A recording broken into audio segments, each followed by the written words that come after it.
Ready? Play.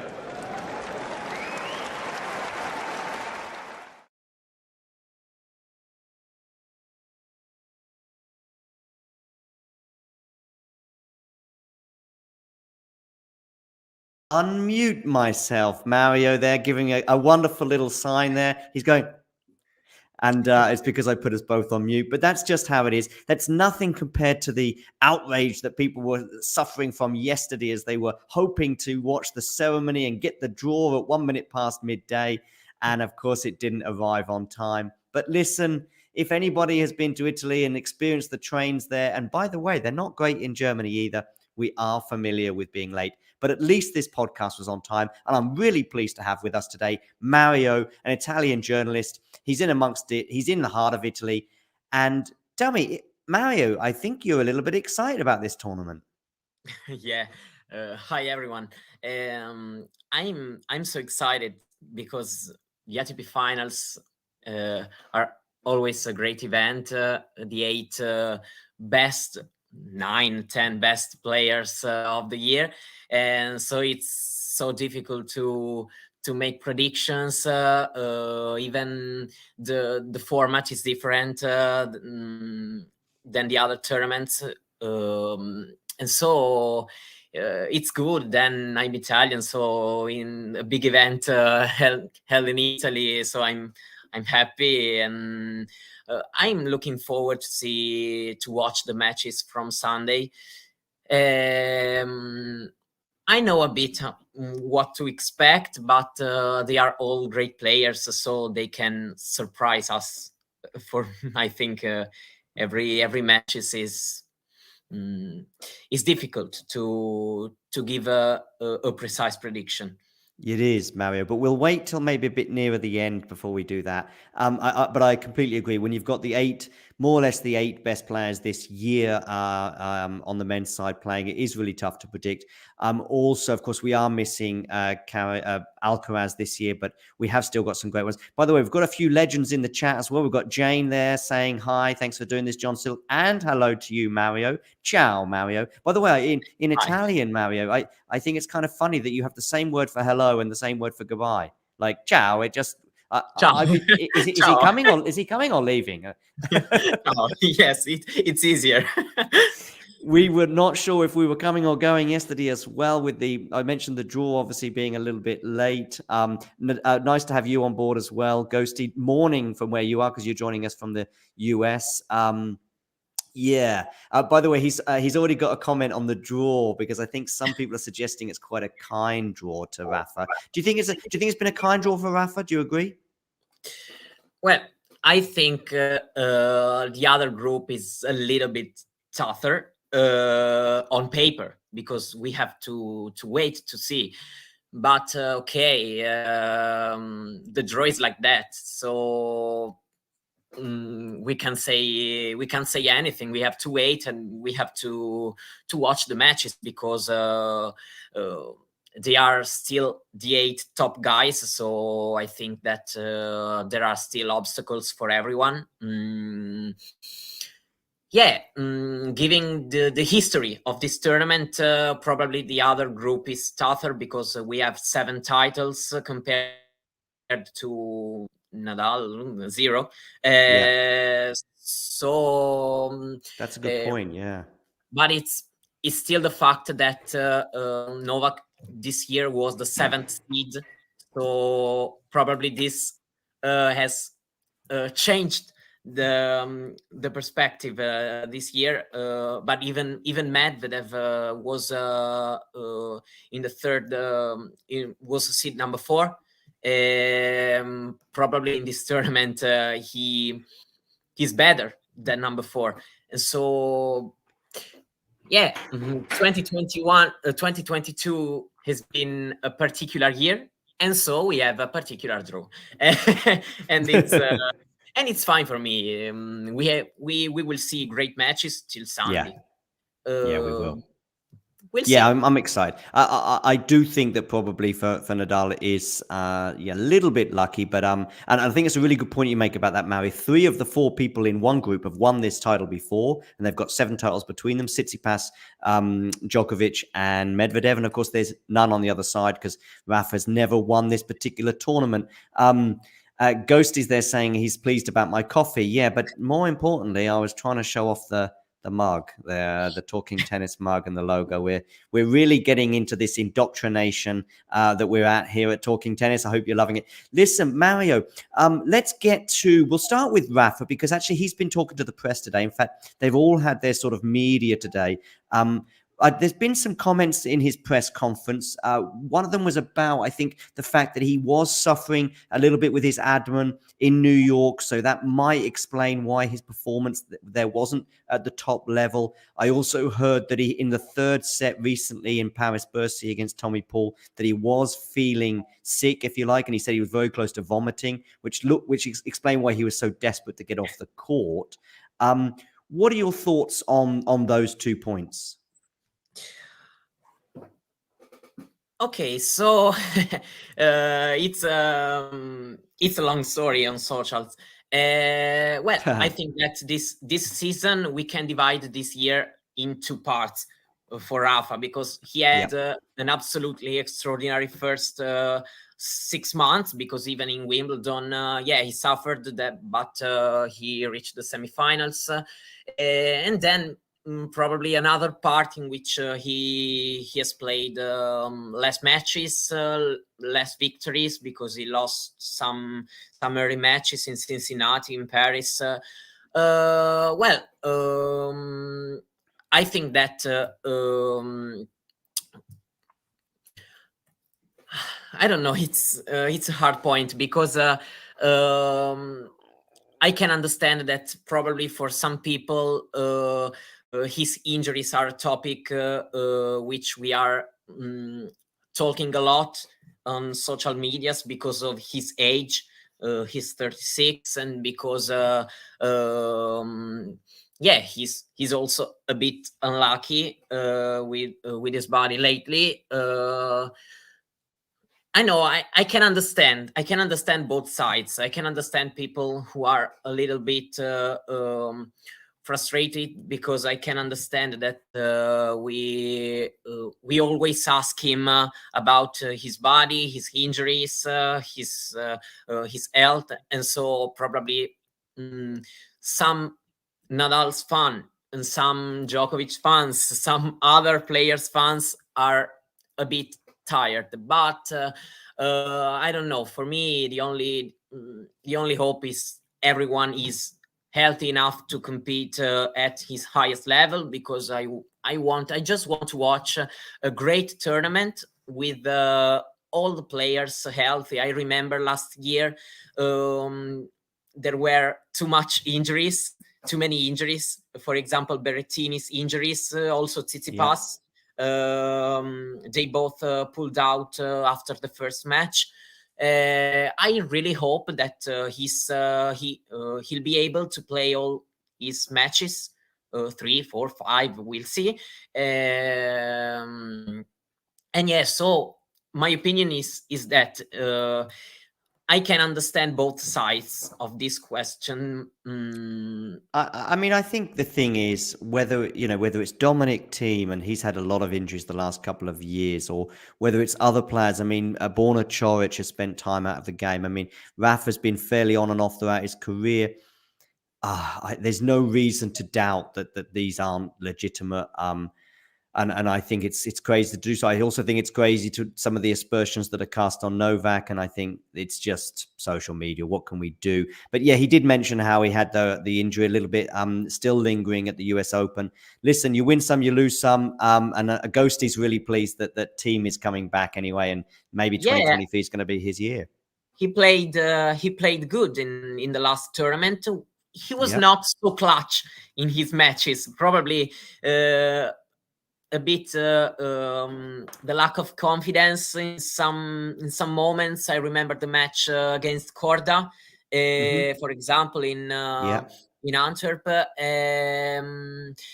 but yeah, I'm happy for him that he got back to the top 100 and that he can start the year probably being in the entry list for the main draw in the Australian Open. Well, I think the signs are good, so we can hope to see him at a high level again. I don't know if the same level as before. I hope so, because he's a great guy, a great player for the tour. Great back and great game style, great on clay, on hard. So I hope to see him back at the top. Yeah, me too. By the way, thank you to Gene for some of these tweets. Gene, a follow on Twitter. He's in the live chat as well. Just some of the emotions, pictures that we're seeing here of Novak, for example, just during the press day that they've had. I got some quotes from Rafa's press conference. I don't know if you've got any more from any of the other ones, Mario. Well, I saw that Daniil Medvedev has talked. He said he's always a bit chill in his press conferences. He is.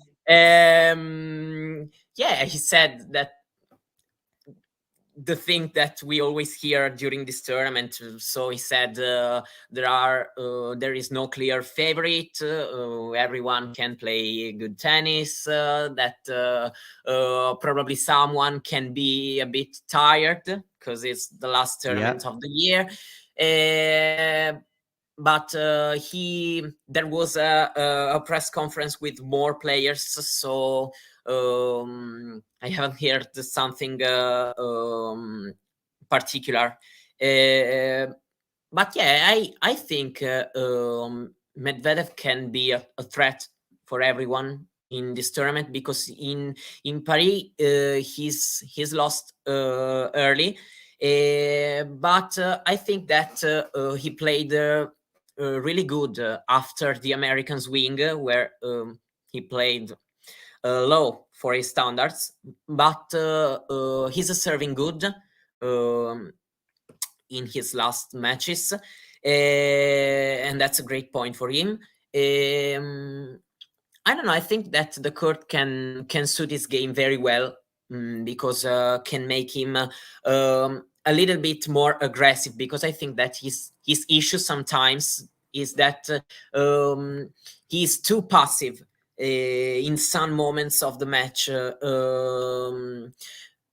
I think that the group is tough, but he had some guys with which he find himself quite good playing against, because I saw he had to add against Tsitsipas, but even against Djokovic, probably he prefers playing Djokovic in the round robin than Nadal. So I think that he can do very, very well in his group and overall in the tournament.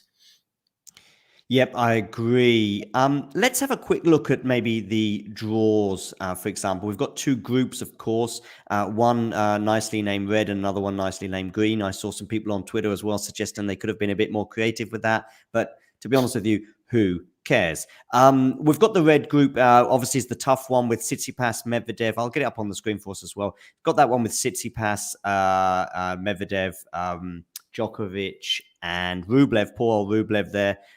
Somewhat on the outside, I would guess, and it would be very tough for him to make it through. What do you think about Rublev's chances?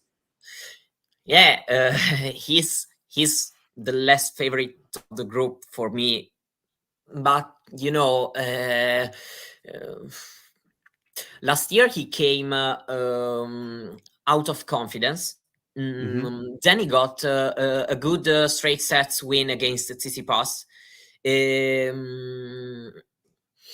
Then probably he lost chance because he arrived at the deciding match against Ruud. He wins. He won the first set. Then he lost the match. Well, I don't know.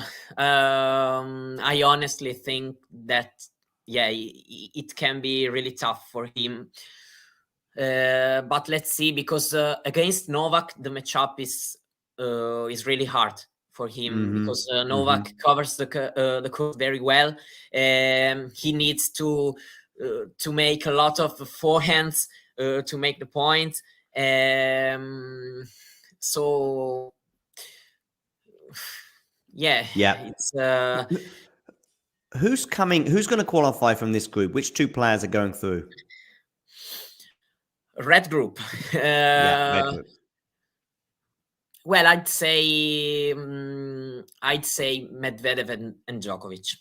Yep, I think that makes sense for me. I think, listen, let's give Tsitsipas some love. He was within just a couple of points of beating Djokovic recently. It's the closest he's probably ever come to beating Novak. So he's the third favorite. It's probably between him and Medvedev, I would argue, to qualify. And he might do. I have a point. This year in Paris was a bit faster than 2021, but generally the court in Paris is not so fast. Last year in Turin, for the altitude and all this stuff, the court was really fast. And I think that Tsitsipas can struggle a little bit on his backhand side against Djokovic or Medvedev. So I don't know. I'm curious to see how he can adjust his game to this kind of court with altitude and this. Even, for example, in Madrid, there's clay, but I don't know. For me, he prefers to play on the sea level. Yeah. So you think that does have I was wondering about this altitude situation, whether indoors it still makes a difference, but indoors it's still noticeable, whether you're in your home or whether you're playing sport on a tennis court. It's still a factor indoors, the altitude. It's still a fact, because it's a matter of like the composition of the air, the atmosphere. And there is air indoors, I know. So, but even I was talking about the Madrid tournament. There's clay, but the court, the stadium is made that tournament is quite similar to an indoor tournament, because they're playing in some sort of boxes, that stadium. So indoor, outdoor, when you play at a high level, like Turin, we have I think 700-800 meters. I think I didn't check. But it's actually a bit less. I think it's 239. I think I've just checked on Google. Okay, but I don't know. I remember last year some players, Medvedev himself, complained about the speed of the court. Okay, that's interesting. Where in Italy are you located, by the way? No, sorry. Where are you based in Italy? Where do you live? I'm near Bari in Apulia. In the south. Oh, you're in the south. Oh, I'm in the south. Are you from the south as well? Yeah, nice. Sunny and a bit warm for your standards. Yeah, definitely. How sad is it this year to have no Italians there? Obviously, Sinner didn't qualify. Berrettini, I think, is he injured as well? But I don't think he would have qualified anyway. Yes. How is that? Because last year, of course, we had Sinner and Berrettini at one point or another playing. So it is a bit of a disappointment this year to have no Italians, right? Yeah, no, that's a great point.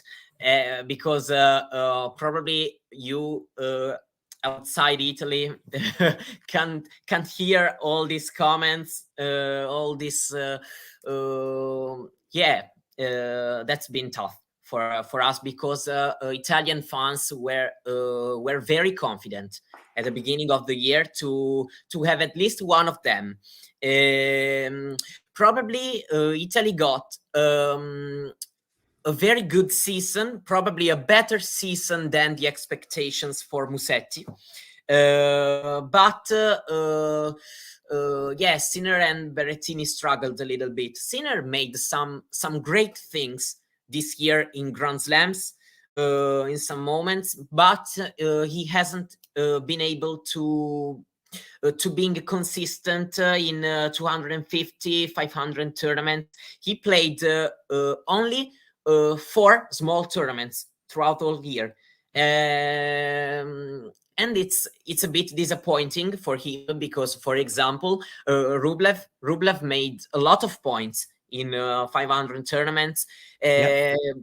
Sinner had COVID, had the knee problem.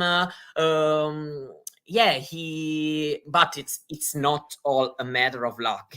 I hate talking about luck and injuries. I think that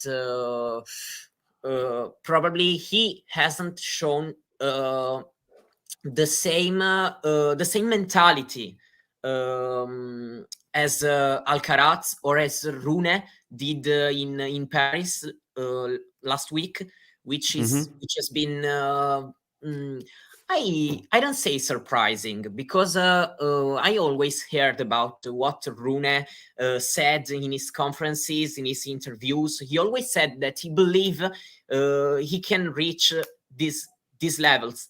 A lot of people called him arrogant, but I think that if you don't believe, if you don't say that you can make it, you won't make it. So I think that that it's been the difference between the 3 young guys. For example, Sinner had on his racket the possibility to beat Alcaraz at US Open, but I think like Alcaraz still believes in himself more.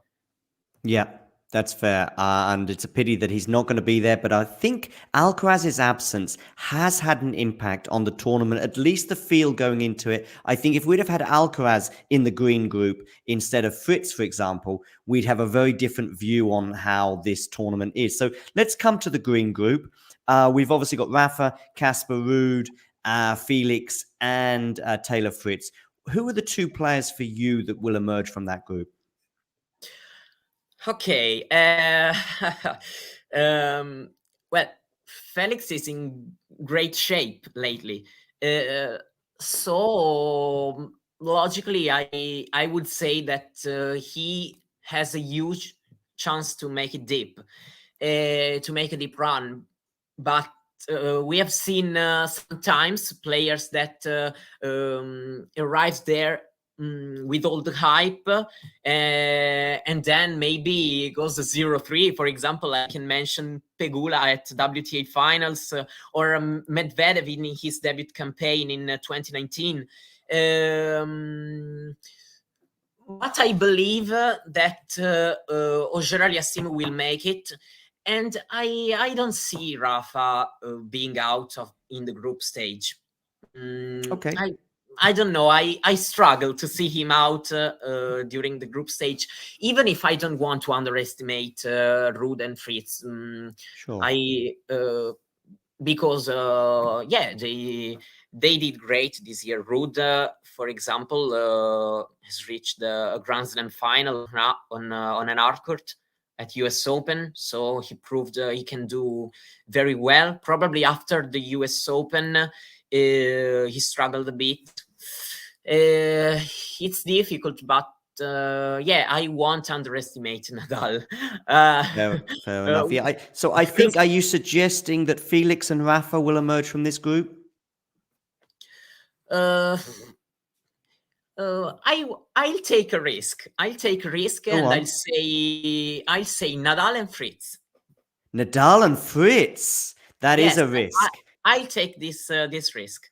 Fritz over Felix. That's a really big call, and I'm impressed. Listen, I'm talking tennis. We like risk. We like gamblers. Listen, I try because when we make predictions, we always make the same mistake. In sense, we always say these guys are playing good tennis. These guys are the favorites, so they'll reach the later stage. And tennis has surprised us so much. But even in Australian Open, probably no one would have thought that Nadal would have ended up winning the title after 13 years since the first time, and he did it. So. I don't know, a lot of times that, yeah, I like taking risks. Listen, Jamie is impressed. So is Ghosty. They're saying that's a good shout. It's an interesting shout. And Ghosty says he likes this guy. Yeah, we Thank like. you. Listen, we watch tennis. We don't want to watch pushers. We want to watch people taking things on. But I'm the boring guy on this occasion because I am going to be predictable and go for Felix and Rafa to qualify. I don't think it'll be necessarily easy for both players. I think they could both, for example, lose one match on the way through to the semi-finals. But I do have maybe the most predictable semi-final lineup. Some people might think Tsitsipas, but I have Felix and Rafa qualifying and Novak and Medvedev. And therefore, we may get a semi-final between Rafael Nadal and Novak Djokovic. If how are the ticket sales, by the way, in Turin? I think they're pretty good, right? I mean, without the Italians, they're still pretty good, right? I know that, for example, for Monday morning session, there are 100 tickets left, and it's good for a Monday. For the final, we have 170 tickets left. So hurry up. Really good, and that's excellent, because obviously we've just seen in Fort Worth, really, with the WTA finals, where I think barely 100 tickets were sold, never mind 100 tickets left. So pretty much it sounds like, despite the fact that there were no Italians, we're going to be close to being full for each of the sessions, which is really cool and exactly what we want from this particular event. And I think we're all pretty excited. So listen, if it is a Novak Rafa semi-final or even a final, does Rafa have any chance of beating Novak? Yeah, champions like them have always a chance for me. Obviously, for different reasons, about state of form, and about even the ATP Finals head-to-head, not head-to-head, but their history in the event. 0 titles to 5, so definitely Novak would be the favorite, but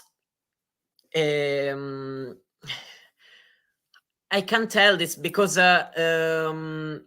with these guys, we always make the mistake to believe that Rafa is out of contention, or the next time that Novak is out of contention. I remember, for example, Roland Garros in 2021, probably Nadal was the favorite and lost that match. And in 2022, probably Novak was the favorite and the opposite has happened. So yeah, I think that Novak would be the clear favorite in this matchup, in this tournament. But I'll never say Rafa is out of contention. Sure. I mean, as I say, Djokovic would be the justifiable hot favorite. But you never know. All of these 8 players could, on any given day, if they have a really good day and the other one has a bad day, beat each other. And I also, of course, as I said, I would have Felix and Medvedev. Just quickly, before we go on to sort of a prediction for the whole tournament, I would just like to explain the format a little bit. We've got 2 groups, 4 in each group. The top 2 qualify for the semi-finals, and that will be determined obviously by the way they get up against playing each other. So for example, if you win 3 matches, you will be through and you will be the group winner. If you win 2, probably you will qualify, but if you win 2 and another guy wins 2, it'll be dependent on how many sets you won. So obviously winning in straight sets for both matches would give you an excellent chance of progression. And Rafa, for example, in 2019 came unstuck because he won 2 of his 3 matches, but he didn't win them comfortably. They were very, very narrow, tight wins. And of course, he lost in straight sets. So he went out despite winning 2 matches. Normally 2 matches will be enough, though, to qualify. You win 1 match and you've got a risk of going out. Big risk, I would suggest. But again, you could be lucky and just be tied with another person with 1 match. And again, the tiebreaker will be down to sets won and lost. And then, of course, you'll have the top person in one group play the runner-up in the other group, and the top person in one group played the runner-up in the other. So as I was suggesting, if Rafael Nadal comes runner-up in his group and Novak Djokovic wins his group, they would be meeting in the semi-final. And the way I see it, if Felix wins one group and Medvedev finishes the runner-up in the other, we could well have a Felix Medvedev semi-final. You therefore have Fritz. You've taken the risk. I like it. You're going to have Fritz against Medvedev. If that does occur, if I assume, hang on a second, you have Medvedev first or second in his group? Okay, I'd say I take another. You say Mario. I take another good prediction. I'd say Medvedev first and Djokovic second, and Nadal first and Fritz second. So got it. So therefore, we'll have Medvedev against. So hang on a second. So Rafa wins the group. Djokovic finishes second in the group. Is that right? Yeah. And Medvedev wins the group. So Medvedev plays Fritz and Rafa plays Djokovic. Yeah. Go on. Then in my prediction, there will be a remake of that Novak Daniil match. Makes sense. In the final. Makes sense. And listen, if this all comes true, Mario, we will be calling you and finding out your lottery predictions. We'll be calling you not Mario. You'll be known as Nostradamus from now on. If this all ends up coming true, we will find out, of course, in the coming 8 or 9 days. The action gets underway on Sunday. By the way, for my prediction, I'm going to go for Novak to beat Rafa and Felix to beat Medvedev. So I guess that's my little gamble. I'm going for Felix in the final against Novak. But I am going for Novak Djokovic to win. And who are you going, Novak or Medi in the final? Okay, I'll make this. I predicted that, Daniil first and Djokovic second in the group stage. So probably no, it's Daniil's year. Okay. By the way, just a little. I don't know why. Okay, that's nice. You're gambling. You've got I Medvedev. believe in the guy. Okay, you've got Medvedev beating. You got Medvedev beating Djokovic twice. I just want a slight correction. It does more or less mean the same. But if there are two players that do win 2 matches, for example, or 2 players that win 1 match, it's all down to the head-to-head between those 2 players. And I believe maybe Rafa in 2019 was tied with Zverev, but because he lost to Zverev in his match, Zverev qualified as a result. So if 2 players are tied, and that could happen if they win 1 or 2 matches, then it'll be depending on how they got on against each other. So you're going for Medvedev to win the tournament just like he did in 2020. I'm loving the gambles. It's 3 gambles in a row for me. You've got Medvedev winning the group. Nice. Fritz is the big gamble as well, qualifying in the group with Rafa and Casper Ruud, and also, of course, much fancied Felix. And then you've got Medvedev beating Novak in the final. Listen, like I say, we will be calling you and saying, what are your predictions for the lottery? Because we want to become millionaires very quickly. Mario, talk about the vibe anyway. I mean, you remember, of course, this is the 2nd year that Italy has held this tournament. We used to be in London. I know that for us people from the UK, although I live in Germany right now, we're kind of sad to have lost it. But I imagine those Italians, especially in Torino, are pretty happy. Yeah, it's pretty far from my home. Yes, I understand. It's like 1,000 kilometers away. But yeah, we're happy as a country. Last year, there was like COVID situation, so 60% of capacity, and journalists, only a few were there. So we had like an online platform. So I had a lot of access to the conferences and to all this stuff that this year, unfortunately, I won't be able to see at first. This year is like the I don't know, is important because 100% of capacity, no restrictions. So we have to see how the event will look like this year. For my taste, I still miss a little bit the London finals. I have to be honest. I have to be 100% honest, because it was absolutely great. Yeah. And I still have a lot of memories. I went to London as a spectator when I was younger. Younger. Yeah. Fortunately, I'm young. But I think that Turin will be great as well, year by year. Then we have to see if they will sign another contract to prolong after 2025. We don't know. So 2025, is it? Okay. For now, it's still 2025. We're happy as a country, and we hope that maybe next year we can have some players there, because we have 3 guys in the top 25. So who knows?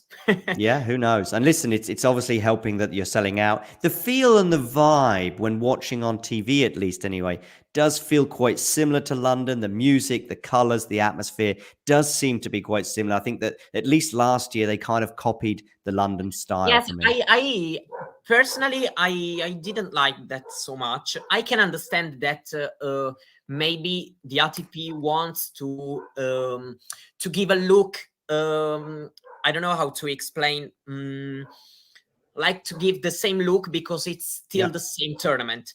So ATP Finals have their look, the blue lights, the all these things. So, but personally, I don't know.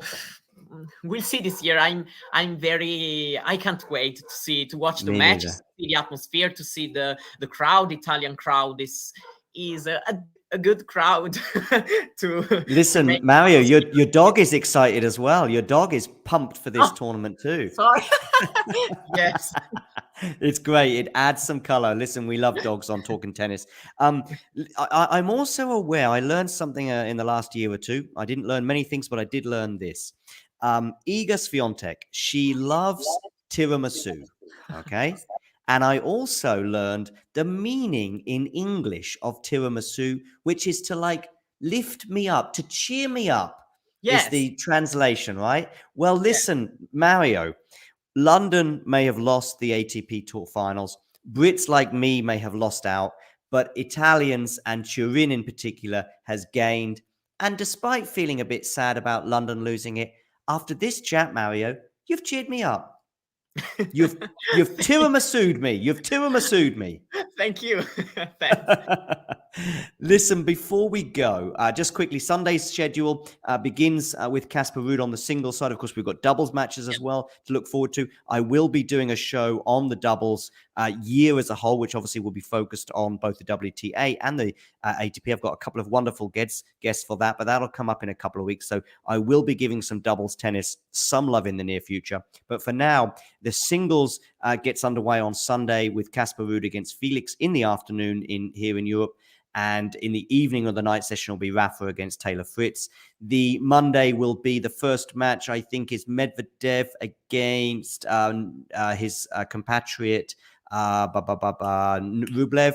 And then on the evening will be the Djokovic match against Tsitsipas, which is going to be huge. Maybe the most interesting of the 4, given how that just happened. We just saw this match a couple of weeks ago. So Medvedev against Rublev on Monday afternoon, which there's just 100 tickets left for. So make sure you get down for that if you possibly can.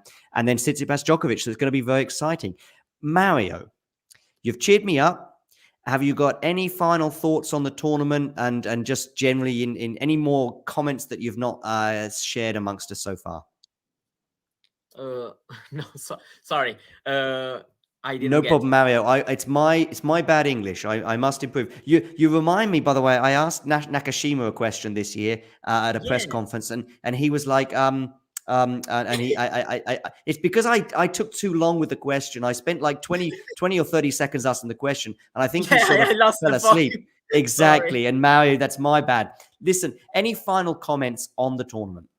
Oh yeah.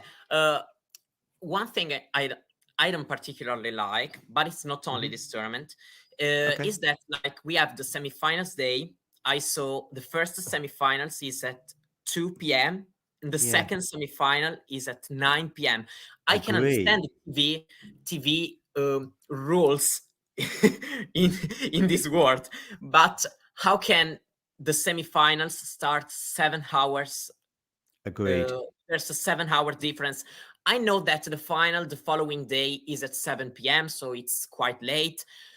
But I don't like this because it's a tough tournament. It's all big matches.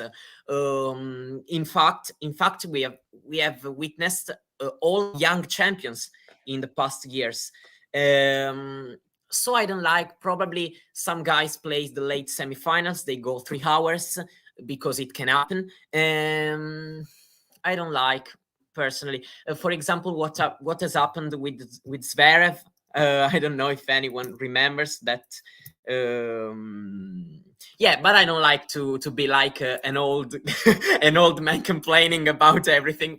It's only a particular thing that I think they can make a little bit better. For example, 7 p.m. for the second semifinal can be good. I think they could also make the first one 3 p.m. And by the way, we're still giving doubles the love because you don't need 5 or 6 or 7 hours to play a doubles match, especially as you only play 2 sets. And then, so we could have the first one on at 3 p.m. because then also the people in the US will start to wake up as well at 6 or 7 in the morning, so they can see that first match more comfortably. And the doubles tournament will be great as well. There are a lot of great couples. I saw even Mektic Pavic, Kokinakis Kyrgios, but I like so much the couple Glasspool, Heliovara. I like them so much. It will be very fun. I would like doubles also to have some spotlight more. Because they deserve it. They play good tennis. Agreed. And we will be doing so on this channel in a couple of weeks. I've got a couple of doubles journalists, a couple of doubles specialists, if you like. They will be on the show in a couple of weeks and we'll be looking at doubles. And I want to try and look at all elements to the sport as much as we can. As always, we have talked less about Casper Ruud. We haven't talked about Casper Ruud. Do you want to give Casper Ruud some love before we bring this to a close? Does he have any chance? Does he have any chance? I like him so much as a character on tour, because he can be also a little bit. I don't know if I say good in English. If I say auto-ironic. In Italy we say in he can make jokes by himself. I see. Make a joke about themselves. He can laugh at himself. I get it. And I think that he can play good tennis against the great guys because he knows how to stay calm, how to stay focused point by point. And I've been a little bit surprised this year because probably he played better in big occasion, in big tournaments against big players, and probably he did a bit less in small events, at least lately. But it's second straight qualifications for him. Last year he got to the semifinal. So I'm happy for him and happy to see him here battling out there against the great guys.